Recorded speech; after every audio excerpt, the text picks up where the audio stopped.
Your body burns fat differently after midnight. Most people have no idea this is true. 12 plain foods can tip that number up or down. Eat the right ones, your metabolism keeps working while you sleep. Eat the wrong ones, it stalls out completely. Number 9 on this list triggers a fat-releasing hormone, but only at the right hour. Number 4 was tested for its effect on overnight fat burning. The result surprised researchers. Number 12 is sitting in your pantry right now. You've walked past it 100 times. 20 years as a nurse taught me this. 2 patients, same calories, completely different mornings. The difference came down to what was on the plate the night before. This isn't a diagnosis, and it isn't a replacement for your doctor. It's what the evidence actually says, walked through plainly. 12 foods, 1 goal, helping your metabolism do its nighttime work. Stay to the end. The last one is the food almost everybody overlooks. Let's start with the one most people only think of as a gym bag snack. Cottage cheese gets a bad reputation. Bland, boring. My grandmother kept a tub of it in the icebox every single week of her life, though, and now I understand why. It's almost entirely made of a slow-release protein called casein. Now, don't let that word scare you off. Think of casein like a nightlight, not a flashlight. It doesn't burn out fast like a quick protein does. It stays lit, feeding your muscles steadily for hours. And here's the part I find genuinely interesting. Research on nighttime protein suggests that a slow protein like this one, eaten before bed, can support overnight muscle repair without disrupting your sleep. And muscle tissue is what keeps your resting metabolism humming, even while you're doing nothing but breathing. Now, I'll say plainly, cottage cheese isn't for everybody. If dairy doesn't sit well with your stomach, there's no shame in skipping ahead to the almonds or the lentils further down this list. Every body runs its own way. And forcing a food that fights you isn't stewardship, it's stubbornness. I learned that lesson the hard way, watching my own husband, who never could touch the stuff without regretting it by morning. Quiet. That's the word I'd use for how it works. Not flashy, just steady. Here's how I take mine before bed. I scoop about half a cup into my chipped blue bowl. A small spoon of cinnamon goes in next, partly for the sugar steadying effect, partly because it tastes like something my mother made. A handful of blueberries on top. Folks, fresh if you've got them, frozen if you don't. I won't judge either way. I eat it slow, about an hour before I turn the lamp off. If you can't find plain cottage cheese without added gums or sugar, read that label twice. Some brands sneak in more than you'd expect.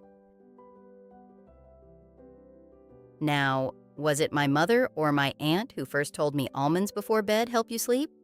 Goodness, I genuinely don't recall anymore. Well, no matter. The reasoning behind it holds up regardless of who said it first. Almonds are loaded with magnesium, and magnesium is sort of like the foreman on a construction site inside your body. It doesn't build anything itself, but without it, hundreds of other workers, your enzymes, can't get the job done properly. One of those jobs is regulating your blood sugar overnight. And a body managing its blood sugar steadily through the night isn't lurching between stress hormones and sugar crashes, which, in my experience at the bedside, is exactly what disrupts deep sleep in the first place. Now, almonds aren't the only magnesium-rich food on this list. Pumpkin seeds, which we'll get to later on, carry plenty too, and so does that humble lentil at the very end. But almonds are usually the one folks already have sitting in the pantry, which makes them the easiest place to start tonight before you go rearranging your whole kitchen for the sake of one nutrient. Steady. That's the whole point. I keep a small amber jar of raw almonds right by the stove. A small handful, maybe 10, no more, goes into a little dish about an hour before bed. I chew them slow, with a small glass of water. No salt, no roasting. Raw, the way the Creator made them. I avoid the honey-roasted or salted kind for this particular routine. All that extra sugar and sodium works against the very thing we're going for here. Now, this one comes with a catch, and I want to be honest with you about it right up front. Regular green tea has caffeine in it, and caffeine before bed is, frankly, a poor decision for most people's sleep. So, we're talking about decaffeinated green tea here. Same plant compounds, just without the jolt. What stays behind in decaf green tea are most of the same plant compounds, called catechins. The decaffeination process trims the caffeine, not all of those. Picture catechins as tiny crew members that nudge your fat cells to release a bit more of their stored fuel for your body to use as energy. Evidence on this is still developing, and the effect in studies has generally been modest. Not the dramatic kind of thing you see in an advertisement. I'll admit, I went years drinking the caffeinated kind in the evening without thinking twice about it, until a rough, sleepless stretch in my 50s forced me to pay closer attention to my own habits. Funny how it often takes the body complaining loudly before we actually sit up and listen to it. These days, I keep the caffeinated tin for mornings only, and the decaf tin lives on a separate shelf entirely, so I never grab the wrong one by accident. Modest, but real in the studies we have. I heat water in my old cast iron kettle, just off the boil. Loose decaf green tea leaves go into a chipped white mug. I steep it about 3 minutes. No longer, or it turns bitter. Sip it slow, an hour before bed. If you don't care for tea at all, a cup of warm water with a slice of lemon does something similar for the ritual, even without the catechins. I told you in the beginning this one surprised even me. Here's why. Salmon's rich in a particular kind of fat, omega-3, and it's also one of the few foods that naturally carries vitamin D. Both have been studied in connection with sleep quality, and low vitamin D levels, in particular, have shown up in research alongside poorer sleep. The exact mechanism is still being worked out, so I'll call this an association worth knowing about, not a settled cause and effect. And sleep quality and fat metabolism are tangled up together more than most people realize. Poor sleep, in study after study, is linked with higher hunger hormones the next day. So, a food that may support better sleep is indirectly supporting your metabolism too. Now, I want to be fair here. Most of the sleep research on omega-3s and vitamin D looks at overall dietary patterns over weeks or months, not one single fillet eaten on one particular evening. So, think of salmon as one steady brick going into a longer wall, not a quick fix for one rough night's sleep. Canned salmon works here too, if fresh isn't in the budget this week. The nutrition holds up just fine, and I keep a few tins in the pantry for exactly that reason. Connected. Everything in this body is connected. I like a small fillet, 4 ounces or so, on a wooden board. A little olive oil, a pinch of salt, that's all it needs. Into a hot pan, skin down first, about 4 minutes aside. I eat it early in the evening, not right at bedtime. Give your body a couple hours to work with it. Leftover salmon keeps well enough for a quick lunch the next day. Cold, straight from the icebox, flaked over a bit of greens. These little cherries are one of the very few whole foods that naturally contain melatonin. Now, melatonin doesn't burn fat directly, folks. Let's be clear about that. What it does is help set the timing of your body's internal clock, and a body that's falling asleep and waking on a steady rhythm handles its fat storage and fat release far more efficiently than a body running on a chaotic schedule. I grow a small patch of these out past the rosemary, and every July I'm out there in the cool of the morning picking them before the birds get the best of them. Now, fresh tart cherries are hard to come by most of the year, unless you're growing your own, the way I do. The juice is what most folks reach for instead, and that's perfectly fine in my book. The melatonin travels right along with it into the bottle.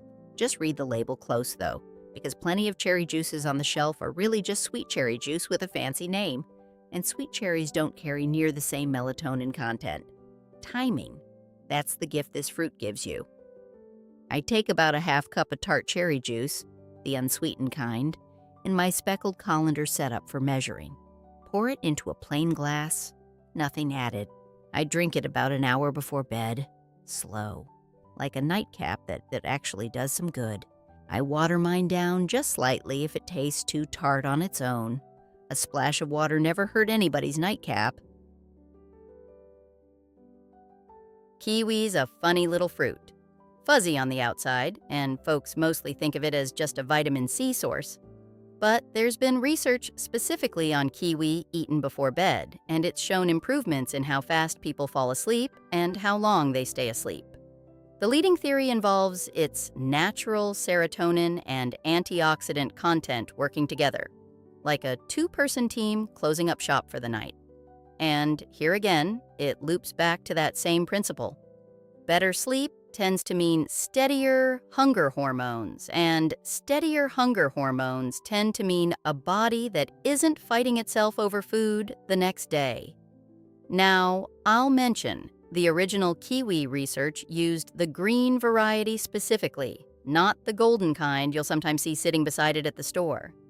I can't honestly promise the golden kiwi carries the exact same effect, since it simply hasn't been studied in the same way yet, and I try not to stretch a finding further than the evidence actually goes.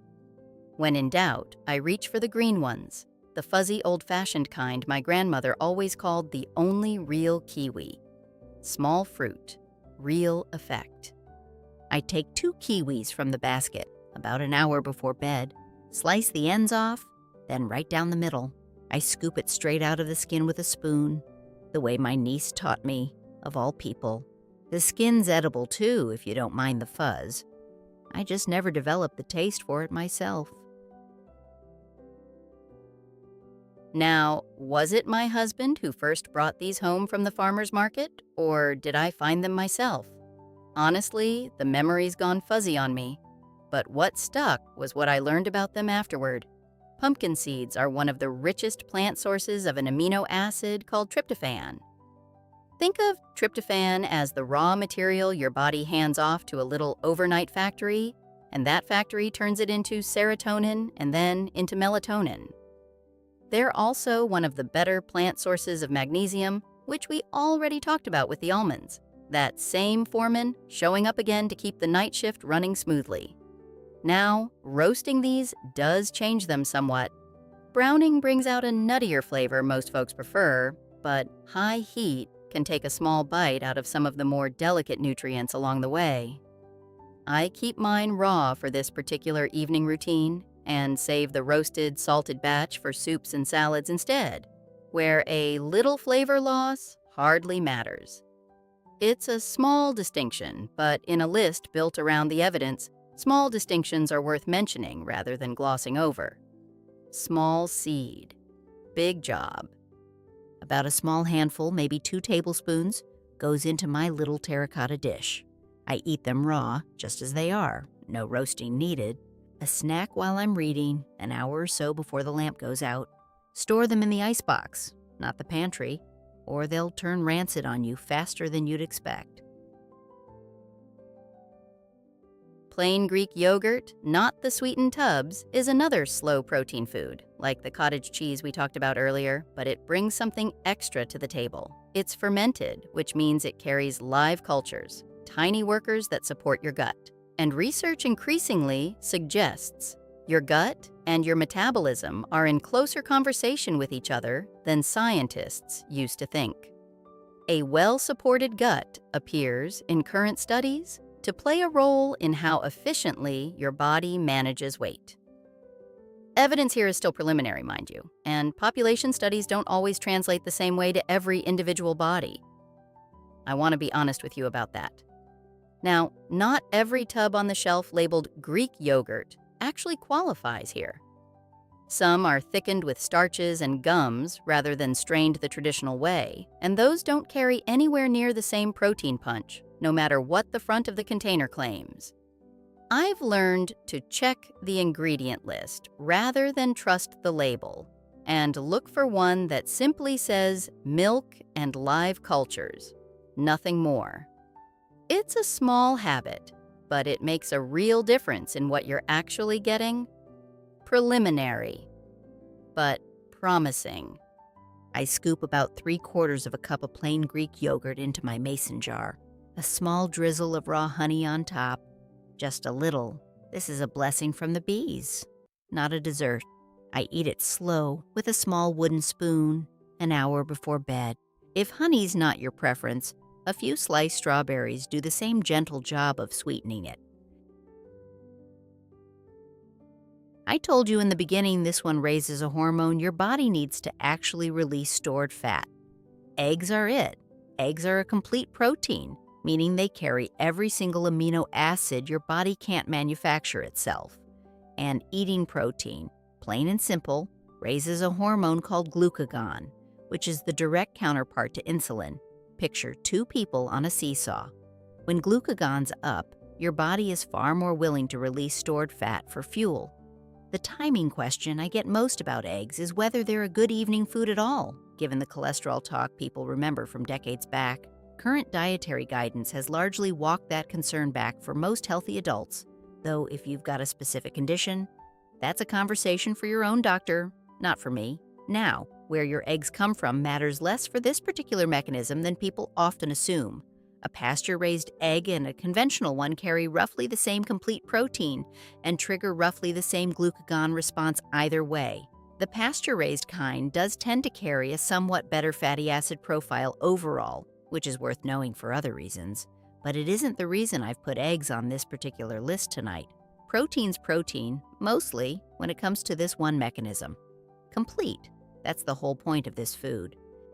2 eggs from my basket, cracked into a small bowl, a quick whisk with a fork, nothing fancy, into a warm pan with a little butter, soft scrambled low heat. I keep this one for an early dinner, not right before bed. Protein this dense needs a little time to settle. A pinch of black pepper at the end. That's the only seasoning these really need from me. Cinnamon's not a food on its own, I know, but I use enough of it that it earns its own spot on this list. It's been studied for its effect on blood sugar. And what I mean by that is, it seems to help your cells respond a bit better to insulin, like oiling a sticky hinge so the door swings the way it's supposed to. A body managing blood sugar steadily through the night isn't producing the stress hormones that come with a crash, and those stress hormones in excess work directly against fat loss. The research here uses fairly small trial groups, so I'd call the evidence promising rather than settled. Now, I should mention there are 2 common types sold under the name cinnamon, Ceylon, and cassia, and they aren't quite the same plant at all. Cassia is the one you'll usually find sitting in the grocery store spice aisle, and most of the cinnamon research has actually used that more common variety, so don't feel you need to hunt down the pricier Ceylon kind specifically for this purpose. Either one will do the job I'm describing here tonight. Promising.